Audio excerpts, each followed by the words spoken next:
How much do you know about HIV/AIDS?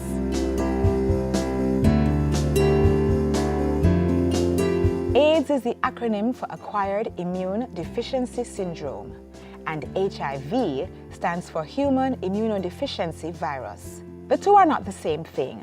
When someone is living with HIV, he or she has the virus in the body.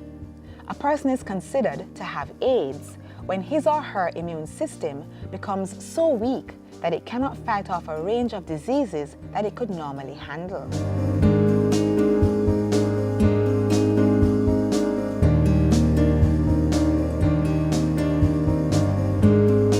Get tested at least once a year if you are sexually active.